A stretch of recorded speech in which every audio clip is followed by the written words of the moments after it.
I'm Paul DeBarros. I'm out from Seattle for the Jazz Awards. Wouldn't miss it for the world. Just love to spend an afternoon with my colleagues who have all been in the trenches, just like I have. It's a great opportunity to recognize what I guess you could refer to as the support system for this music. And that would be journalists, radio, presenters, photographers, and all those people who toil out of sheer love for this music. Welcome everyone to the Blue Note. On May 1st, the majority of the awards came out for the musicians, and they've been receiving them throughout the last month and a half at gigs in various spaces. So I'm going to make the toast, and this is for all the nominees.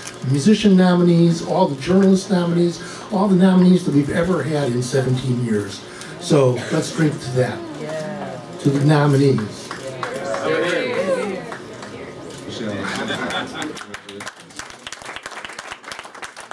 Jazz needs to be helped up. It's not revered in our society like it should be. Jazz artists and other artists, it's important to be written about, given the chance to develop and to work and get your career going. Depending on the level of the critics, they say things which are instructive. I have learned from critiques, perhaps though not what the critic was intending. Everybody wants to be loved. Are you deserving of love? Then you have to improve your craft. You have to see if what they're saying has any benefit to you, that you can use it to get better. Yes, indeed. Listening to what Sonny said, it's really true that all of our careers really don't go very far without all of you who write about the music. So I really want to thank you. I've been supported for so many years by this community, and it just means the world to me. Thank you for supporting all of us. Thank you. Well, on behalf of Manfred Eicher and all the musicians who made recordings that made you vote this label of the year, we thank you very much. And I think Sonny said it all. Without you writing about this music, too many people wouldn't know about it. So thank you very much.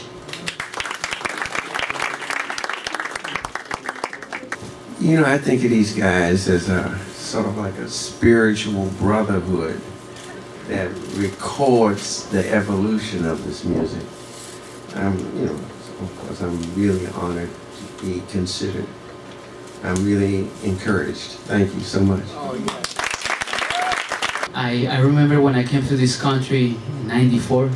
The third day I came to this country, I went to high school and went to see a rehearsal of a piece of a tune of a big band. Take the A train up to Ellington. And that was the first time I met jazz. For the first time I was like, wow, what's this? Man, you know, I was like, I have to learn this. And since then I've been in love with this music. And you know, one day my wish is that the harpsichord became as popular of the other jazz instruments in jazz.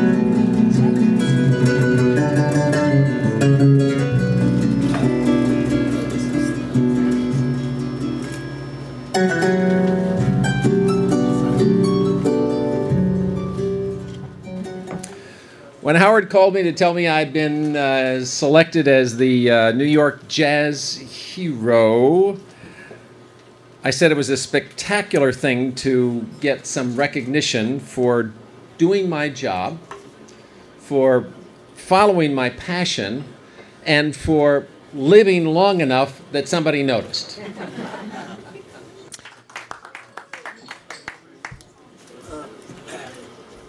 Thank you. First time I came to this was last year when I won it. And this year, it goes to Willard Jenkins. I'd like to say a few words about Willard. He, of course, wrote a book about Randy Weston. But what I wanted to talk to Willard about before this is that a lot of the stuff he wrote I don't agree with.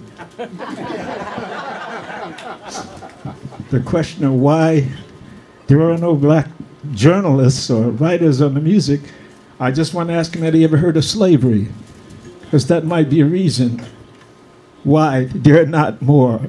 And did he ever hear about people like Langston Hughes, or Ralph Ellison, or Larry Neal, or James Stewart, or Gaston Neal, or for that matter, Buddy Bolden, who had a magazine called The Cricket back in the 19th century. So I'd like to say that, but I still want to give him this award anyway. You know, it's wonderful to get an award and to be scolded at the same time. You know? I always appreciate constructive criticism.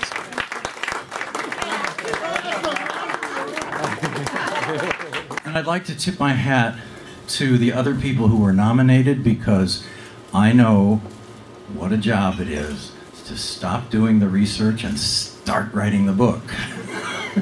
This is a hip room, so I don't think I have to tell anyone here that the other people in this category are exceptional writers and chroniclers and critics and people who bear witness, which is something I try to do. And I also want to thank Willard, and I want to thank Mr. Amiri Baraka for their fierce integrity and for the challenge that they present. And this is something that we dismiss at our great peril. There are those who bear witness with the image for Photo of the Year. Cleve Douglas by Pankov Mikhail. All right. Desron Douglas by Gulnara Kamatova. Ambrose Akinmusari by Alexei Karpovich. Lionel Charles Fairbos by Skip Bolin. Also Joey DeFrancesco by Ziga Koritnik. And Paolo Fresu by Roberto Cifarelli. And Didi Bridgewater by Richard Conde. And we want to thank the winner, Skip Bolin, Lionel Charles Fairbos. Lying alone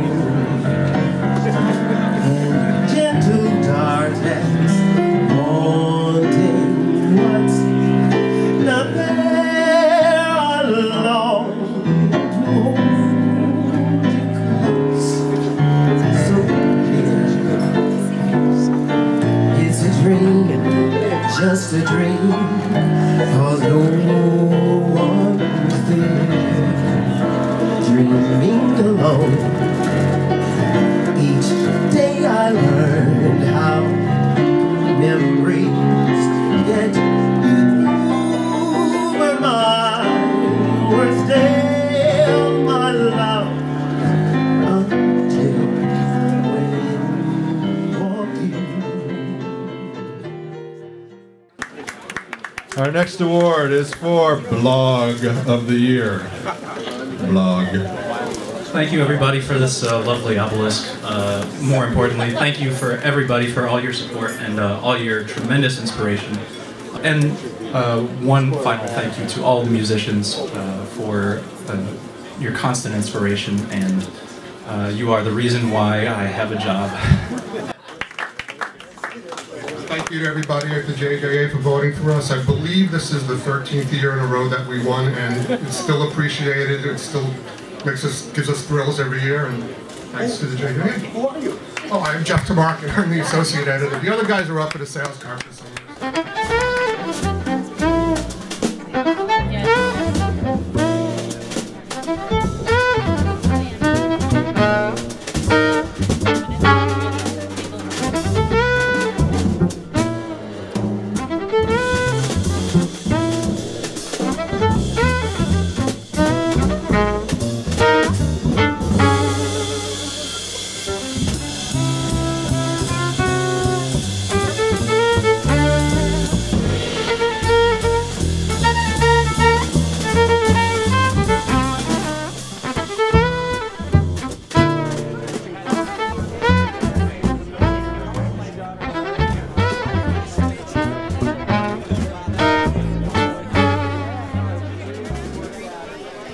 I developed a program called Kids for Coltrane in 2006. We started with first graders.